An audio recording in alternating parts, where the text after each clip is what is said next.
আসসালামু আলাইকুম প্রিয় দর্শক, আমিরুল মোমিনিন মানিক আপনাদের প্রত্যেককে আমন্ত্রণ জানাচ্ছি চেঞ্জ টিভির এই লাইভ পর্যালোচনায়। আমাদের পর্যালোচনার বিষয় হচ্ছে ভারতকে শেষ সুযোগ দিল ইরান, দিল্লি এখন কি করবে? এই গুরুত্বপূর্ণ পর্যালোচনা শেষ পর্যন্ত থাকুন। আপনাদের মতামত ইউটিউবের কমেন্ট বক্সে গিয়ে লিখুন প্রিয় দর্শক। ভারতের জন্য এটা শেষ সুযোগই বলা যায়। এরপর ভারত ইরানের সম্পর্কর আর বরফ গলবে কিনা সেটা নিয়েও একটা দোদুল্যতা, দ্বিধা এবং দোলাচলতা রয়েছে। একসময় ভারত এবং ইরান দুটি রাষ্ট্রের মধ্যে চমৎকার বন্ধুত্বপূর্ণ এবং ঐতিহাসিক সম্পর্ক ছিল, কিন্তু ভারতের বিজেপি সরকার ক্ষমতায় আসার পর এই সম্পর্ক এমন ভাবে শীতল হচ্ছে, ধীরে ধীরে এখন এই মুহূর্তে তলানিতে গিয়ে ঠেকেছে। 40 দিনের যুদ্ধ, এরপর যুদ্ধবিরতি, এখন ইরানের সঙ্গে মার্কিন যুক্তরাষ্ট্রের চুক্তি, এর মধ্য দিয়ে ইরানের বিজয় অর্জন। এর পরেও ইরান কূটনৈতিক প্রক্রিয়া বজায় রাখবার জন্য দিল্লিকে শেষ অফারটি দিল। দর্শক, কি সেই শেষ অফার আমরা জেনে নিতে চাই। ইরানের সাবেক সর্বোচ্চ নেতা আয়াতুল্লাহ আলী খামেনির রাষ্ট্রীয় জানাজা ও দাফন অনুষ্ঠানে যোগ দেওয়ার জন্য ভারতের প্রধানমন্ত্রী নরেন্দ্র মোদীকে আমন্ত্রণ জানিয়েছেন দেশটির প্রেসিডেন্ট মাসুদ পেজেশকিয়ান। বিশ্লেষকরা বলছেন, ইরানের সঙ্গে সম্পর্ক উন্নয়নে ভারতের এটাই শেষ সুযোগ। এনডিটিভি প্রকাশিত এক প্রতিবেদনে জানানো হয়েছে, ইরান সরকারের এই আমন্ত্রণ একটি গুরুত্বপূর্ণ কূটনৈতিক পদক্ষেপ হিসেবে বিবেচিত হচ্ছে। আগামী 4 জুলাই থেকে কয়েকদিন ব্যাপী জানাজার আনুষ্ঠানিকতা শুরু হবে। 7 জুলাই তেহরানের দক্ষিণে অবস্থিত পবিত্র শহর কোমে বিশেষ কর্মসূচি অনুষ্ঠিত হবে। এরপর 9 জুলাই উত্তর পূর্ব ইরানের পবিত্র শহর এবং খামেনির জন্মস্থান মাশহাদে তার চূড়ান্ত দাফন সম্পন্ন হবে। আয়াতুল্লাহ খামেনির জানাজার সময়সূচি নিয়ে ফেব্রুয়ারি থেকে নানা জল্পনা চলছিল। প্রাথমিক কিছু প্রতিবেদনে জুনের শেষ দিকে এই অনুষ্ঠান হওয়ার কথা বলা হলেও পরে রাষ্ট্রীয় গণমাধ্যমে আনুষ্ঠানিকভাবে জুলাইয়ের তারিখ ঘোষণা করা হয়। রাষ্ট্রীয় জানাজা উপলক্ষে তেহরান, মাশহাদ ও কোমে প্রায় 2 কোটি মানুষের সমাগম হতে পারে বলে ধারণা করা হচ্ছে। অনুষ্ঠানে পাকিস্তানের প্রধানমন্ত্রী শাহবাজ শরীফ সহ বিভিন্ন দেশের উচ্চ পর্যায়ের প্রতিনিধিরা উপস্থিত থাকার সম্ভাবনা রয়েছে। প্রত্যাশিত সংখ্যক মানুষ উপস্থিত হলে প্রিয় দর্শক, 1989 সালে ইসলামী প্রজাতন্ত্র ইরানের প্রতিষ্ঠাতা আয়াতুল্লাহ রুহুল্লাহ খামেনির জানাজায় অংশ নেয়া 1 কোটিরও বেশি মানুষের রিপোর্ট ছাড়িয়ে যাবে। এই অনুষ্ঠানে পাকিস্তানের প্রধানমন্ত্রী শাহবাজ শরীফ যেমন উপস্থিত থাকবেন, একইভাবে তুরস্কের প্রেসিডেন্ট রিসেপ তাইপ এরদোয়ান, সৌদি আরবের ক্রাউন প্রিন্স এবং প্রধানমন্ত্রী মোহাম্মদ বিন সালমান, কাতারের প্রেসিডেন্ট, এর পাশাপাশি বন্ধু প্রতিম আরো বেশ কটি রাষ্ট্রের প্রতিনিধিরা উপস্থিত থাকবেন বলে জানা গেছে। ইরান খুব বেছে বেছে এই দাওয়াত পত্র দিয়েছে বিভিন্ন দেশের সরকার প্রধানকে।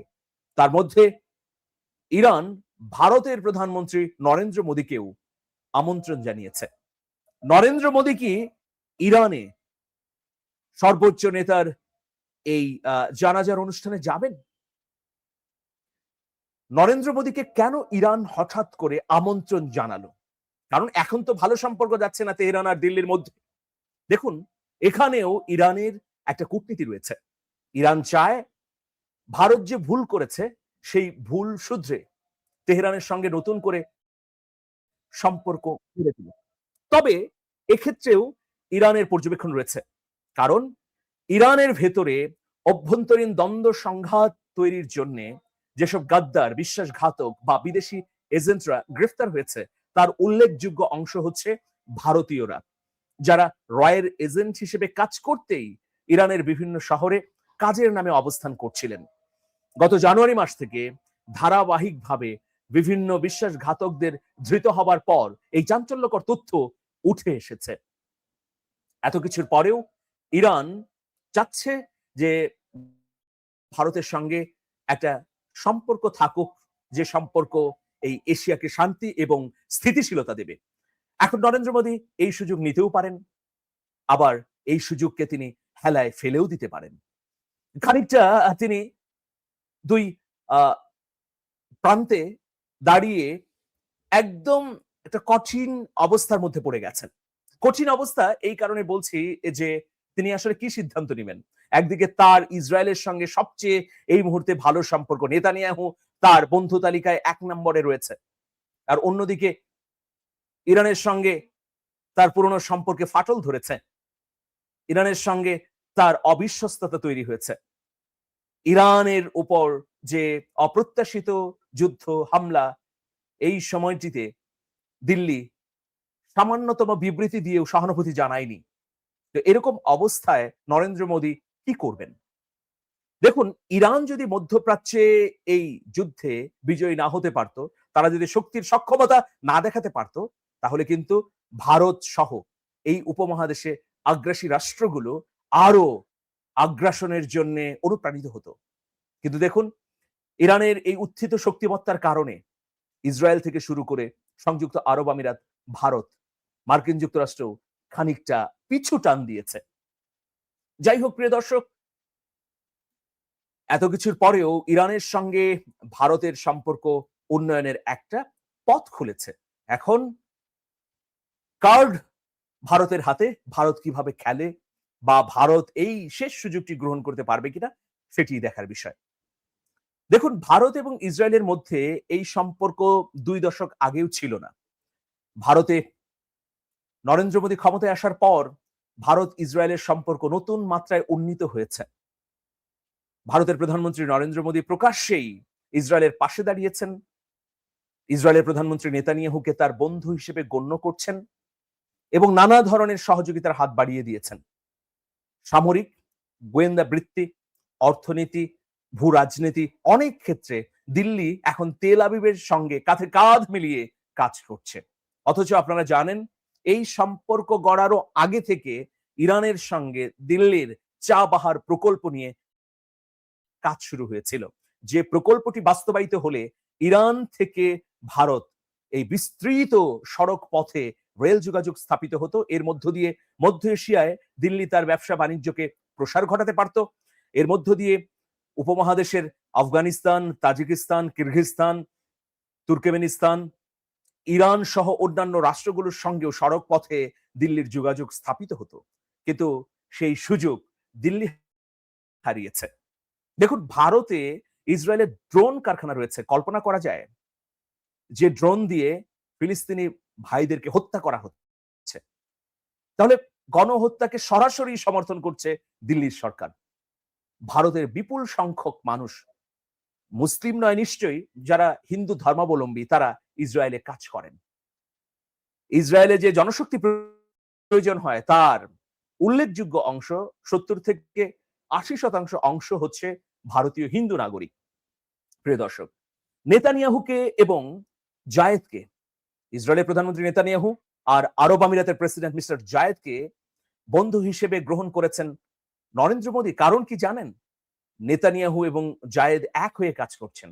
নেতানিয়াহু এবং জায়েদের এজেন্ডা হচ্ছে মুসলিম বিশ্বের বিরুদ্ধে ষড়যন্ত্র করা, বিশেষ করে ইরানের বিরুদ্ধে গণহত্যা চালিয়ে যাওয়া। তো সেই জন্যই কাছে আসতে পেরেছেন নরেন্দ্র মোদী এই দুজনের। এই যে ৪০ দিনের যুদ্ধ, এই যুদ্ধে আয়াতুল্লাহ আলী খামেনি থেকে শুরু করে অনেক নেতাকে হারিয়েছে ইরান। আমরা প্রথম দিকে দেখেছি যে ইরানের আয়াতুল্লাহ খামেনির মৃত্যুর পরে, শাহাদাত বরণের পরে ১০ দিনেরও বেশি সময় নিয়েছে দিল্লি সুখানুভূতি বা সহানুভূতি জানানোর জন্য। এটা কিন্তু অনেকভাবে নিন্দিত হয়েছে। উপায়ন্তর না দেখে ১০ দিনের মাথায় দিল্লি ইরান দূতাবাসে গিয়ে সহানুভূতি জানায়। সেই সহানুভূতিতে কোনো নিন্দা ছিল না, কেবলমাত্র সর্বোচ্চ নেতার মৃত্যুতে শোক প্রকাশ ছিল। এই যে মিনাব স্কুলে মার্কিন যুক্তরাষ্ট্রের হামলায় ১,০০০-এরও বেশি স্কুল ছাত্রছাত্রী নিহত হলো, ন্যূনতম প্রতিবাদ জানায়নি ভারতের নরেন্দ্র মোদী সরকার। এমনকি প্রকাশ্যেই ইসরায়েলের পাশে থাকার ঘোষণা দিয়েছে নরেন্দ্র মোদীর বিজেপি সরকার। ফলে ইরানের সঙ্গে ভারতের সম্পর্কটি শেষ পর্যন্ত হবে কিনা এটা নিয়ে একটা সন্দেহ সংশয় তো রয়েছেই। এত কিছুর মধ্যেও তেহরান যে দিল্লিকে তার গুরুত্বপূর্ণ অনুষ্ঠানে আমন্ত্রণ জানিয়েছে, এটাকে কূটনীতিকরা শেষ বার্তা হিসেবে দেখছেন। দেখা যাক দিল্লি কি করে। ভালো থাকবেন, শুভেচ্ছা নিরন্তর। আল্লাহ হাফেজ।